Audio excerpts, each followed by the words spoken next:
I'm Chris Mansbridge, traditional Chinese medicine practitioner, acupuncturist, herbalist, personal trainer, and I'm going to take you through a little strength and conditioning program for free skiing.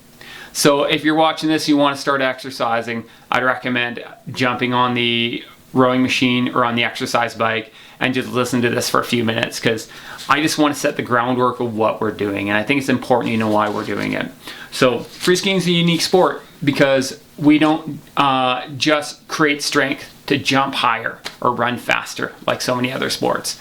This sport, we're actually trying to absorb more. We're trying to have more strength, so if we're hitting a cliff or a jump, we can land further down the landing or have a bigger drop and be able to stabilize the body and create the strength to reduce that impact to stay on our feet. And the other thing is we crash. Every skier crashes. So the other important thing we need to do is reduce the impact of crashing, reduce injury by training for crashing. According to Francesco Filletti's book, Extreme Sports Medicine, the greatest factor in that as well, as far as crashing, is miscalculation.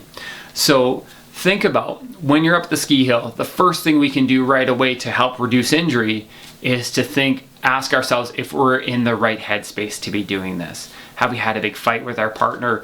Are we hungover? Are we dehydrated? Are we fatigued?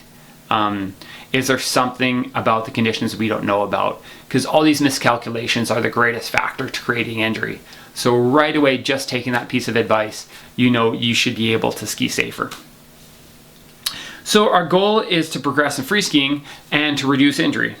And so we want to look at the factors of injury very quickly, right? So the areas of injury, I should say. So we have our head and neck, which we can protect with a helmet and mouth guard.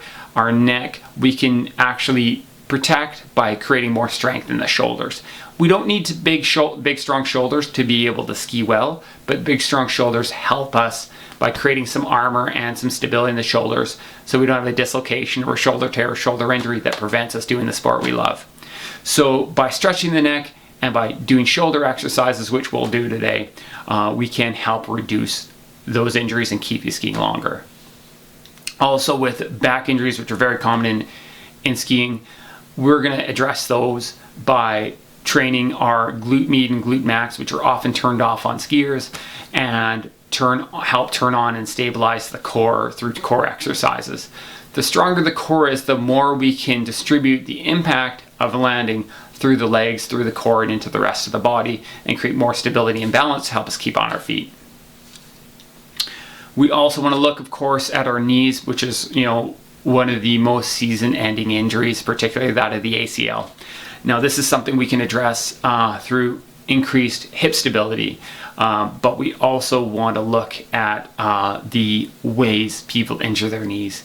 And the most common one is the forward twisting fall. So the knee moves inwards and the body twists outwards.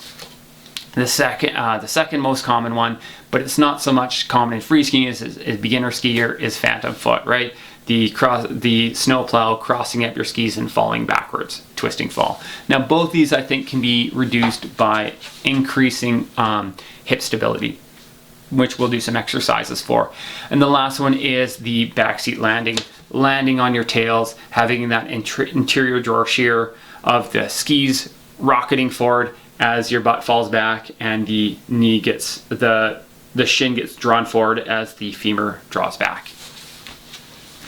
So again, we're exercising and creating strength and conditioning to reduce these things, because there's two things we want to do in this program. Like I say, we want to increase strength and performance, and we want to increase strength and performance to reduce injury. So that's a good time to ask yourself, is this right for you? If you have a pre-existing condition or injury that you're working on, we want to look at visiting your health practitioner to see if this is right for you right now. So you can click the next video if you're ready now.